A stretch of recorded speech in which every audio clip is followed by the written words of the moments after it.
Katie Labrie, and I'm the Executive Director of the Franklin County Development Association. And I'm just doing a series of short 5-minute videos for businesses on different things that we thought might be of help to you during this time. And so today we're going to talk about teleconferencing tips. And I have Pat Palmer here, who is the computer guy that many of you know him. Pat, would you just mind telling us a little bit about yourself? Yes, I'm the computer guy here from Hampton, Iowa, and I've been in technology in this field about 7 years, and really webcamming isn't that new of a concept. It's just that right now it's more of a necessity than just, oh, my computer came with a webcam, I'm just going to put a piece of tape on it. Yeah, yeah. It's come to the fact that I had to get a webcam for my in-laws so we could have family meetings. And I could tell many jokes about that, but anyway, I won't. But anyway, I told Bonnie, I said, whatever you're wearing, it needs ironing. But anyway, That's true. That's true. And a lot of us are doing Zoom meetings, Skype, Google Hangouts. Do you have a preferred software that you use, or a preferred program, I should say, that you use? Now, my wife uses Microsoft Teams because her company has paid for that upgrade, you might say, which you don't get hooked into this I gotta have the best syndrome. Also, don't get hooked into this has to be live syndrome. We're recording this. Yep. This is called evergreen content.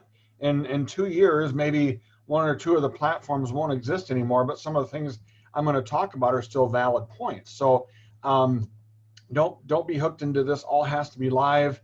I worked with a tutor on Sunday who tutors kids, and I said, you can make lesson plans up for the week even if you're the only one in the room doing the Zoom. It's an easy video recorder, if nothing else, and you save it to the cloud, and then when it's time to let it go, just hit public and let it go. So that's all you use. So anyway, my wife uses Teams.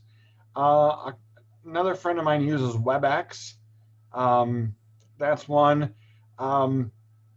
Facebook has developed their own. I'm not thrilled with that just because it's Facebook, and you have to be I believe you have to be on Facebook to use it, or else if you don't, you've got to jump through 17 hoops, and they're going to get your information anyway. Yeah. And Google Hangouts is kind of like the step cousin. I never liked the quality of Google Hangouts, and it kept flashing between people all the time. And anyway, but if that's what you've got, that's what you've got. And so I signed up for Zoom years and years and years ago, but just at the free level. Well, now I thought, since this pandemic, I thought, well, I better get the paid level. So I think it's like $16.10 a month. And really, for what I'm using it for, the first family reunion we had with my wife's family, just a gathering, that was completely worth it. So I think that a lot of the stress and a lot of the anxiety had been taken away, and so anyway, they enjoyed it. Cool. So I know that sometimes a meeting can get hacked online, or you get extra visitors. What are some of your tips for that, to make sure that only the people who are supposed to be in the meeting are in the meeting? Well, for example, when I accepted this meeting request, there was no, and I'll out you a little bit here. Yeah, no, that's fine, because there's no waiting room. Yeah, there was no waiting room, and there was no code to get in. Yeah. So what I've done on mine is I've assigned a customized room number and a customized code. So if all else fails and somebody calls me at the 11th hour, what's the room number, what's the code, I know it, I can give it to them. Cool. So if I'm doing it with a bunch of strangers I've never met before, I'll let the computer assign the code. And I also tend to hit mute on entrance, because if I'm controlling the meeting, I want everybody else to shut up and let me talk. And so, plus I've interviewed several guests like you're doing with me. But if you had another 4 or 5 people in the room who are going to ask questions, I just say, raise your hand and I'll call on you. And then I call on them and I edit their name so I knew who they are. And then, this little share screen button down here. So let's say you let somebody in the room that you don't know, because it's a big public meeting. The next thing you know, boom, they could, put up, something on the screen. They could share something on the screen that could be X-rated. Mm-hmm. So obviously this isn't. So anyway, don't have to worry about that. But anyway, they could do that with a video, or they could do that with pictures. They could do that. But I've seen church services that have been hacked on Zoom. That stuff doesn't need to be live. Yeah. You don't need to have live church. I mean, for example, our own church here, the Methodist Church in Hampton, we're tape delayed 45 minutes for it to be on KLMJ. We already know that. So in fact, the other day when we started church, I was helping and something didn't come off right. Just back up the video, just start the video over, just restart it. And so then restart the video, it looks a little bit more professional. So anymore, when we first had Zoom meetings, about the first 5 or 10 minutes of any Zoom meeting was the moderator saying, Julie, is your camera on? Julie, is your microphone on? Test it now, test it now. You got all that the whole time. But we are becoming more used to these types of things. So it's becoming more the norm. And my wife, that's my wife's office right back there. She has the afternoon off. I said, get out. Well, and I think that's a good point about the live too. I know for some of my meetings, not everyone has felt comfortable doing the video part, so they would just call in, and that works too. And so I think sometimes we're a little too afraid to try it, or we say I've never used Zoom, so I'm not going to, or Google Hangouts. And this is a big adjustment for a lot of people that maybe didn't grow up with the same technology that others did. And so, yeah, those are some good points. So you talked a little bit about somebody maybe showing inappropriate pictures during a meeting. What else can happen? And if we notice it happening, what can we do?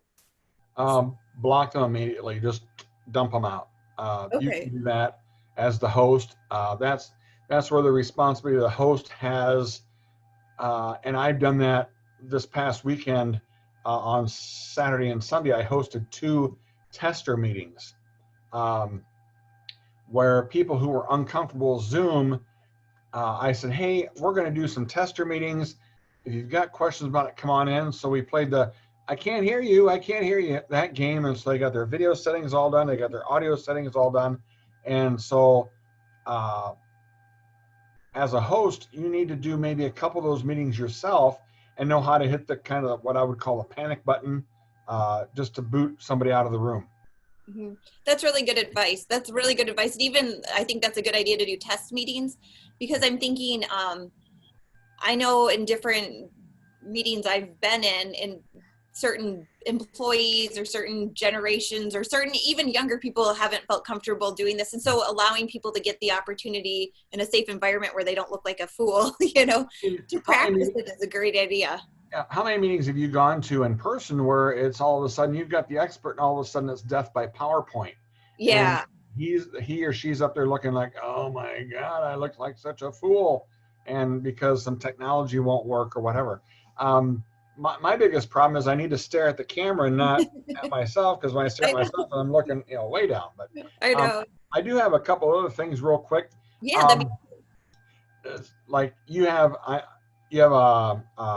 webcam built into your laptop?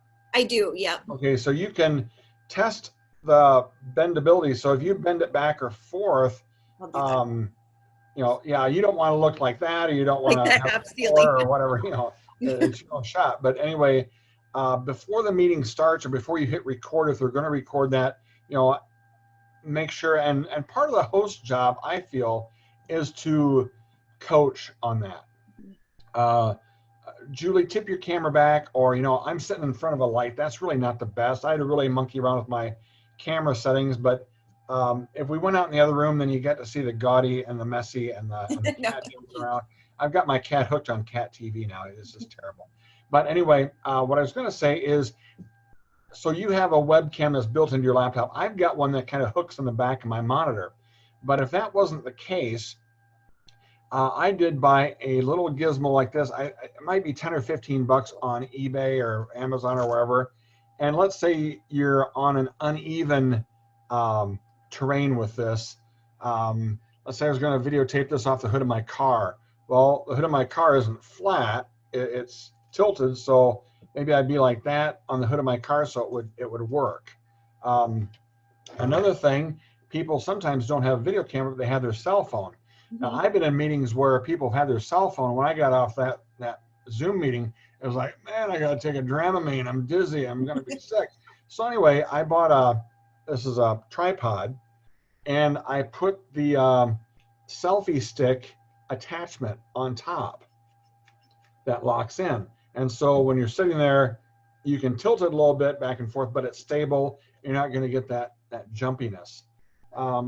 When I'm on site doing videos, if I'm doing a video where a tripod isn't logical and the other thing isn't logical, I have a handheld selfie stick that attaches to my wrist. And so let's say tomorrow I go up to Willie's or something, I want to talk to Nancy about, hey, here's the new deal for the restaurants. I can stick my camera, my phone in there, it locks in, and it may tilt here or there, but it's not all over the place like I could have a camera. And I don't have to worry about hitting any buttons. My old phone had a button on the side, you hit it, it would turn it off. Yeah, I have that too, it's annoying. Yeah, and so you hand somebody your phone to take a selfie or take a picture of you and somebody famous, which happened a dozen times, and they turn the thing off. It's like, come on, and the movie stars going, I'm waiting. You don't keep Henry Winkler waiting. yeah, the Fonz, you can't keep the Fonz waiting. So anyway, those are some tips that I have on making the Zoom more enjoyable, and they're just kind of, those types of things, other than lighting, and you don't want a bunch of light behind you, and like I've got. And some of those backgrounds are cool. I've seen people put in different backgrounds, and sometimes that's just more distracting from the meeting. If you've got a serious meeting, it looks like you've got a cityscape or a blurry bookcase behind you. But if it's a professional meeting, keep it professional. I mean, we had a social media breakfast this morning, and a couple people had funny ones behind them, and that's fine. But we had a city council meeting the other night, and we were talking about what I would say was some serious things. And when the meeting started, people got rid of those backgrounds, and we talked about serious stuff. So. Yeah. In case you're not aware, some people are able to do. I've seen beach ones. I've seen outer space. SpongeBob. During a business type meeting. Yeah. Cool. Well, is there anything else you'd like to share? That should just be. Don't be intimidated, but practice. And if you need help, ask for it. There's plenty of help. If you're embarrassed to call you or me or whoever, Google it, because there's some tips you can watch. I would say Google Zoom meeting fails, and you'll see how many people fail at it. But just have fun, speak up, and just test your stuff out before you get on, and have a good internet connection, and away you'll go. Sounds good. And one last thing, if people are in need of computer help, how can they get a hold of you? They can give me a call at the easiest number in North Iowa, 641-420-1234. Or my website is www.thecomputerguy.bz. And it's also on Facebook at Pat the Computer Guy. Sounds good. Well, thank you very much. Thank you, Katie.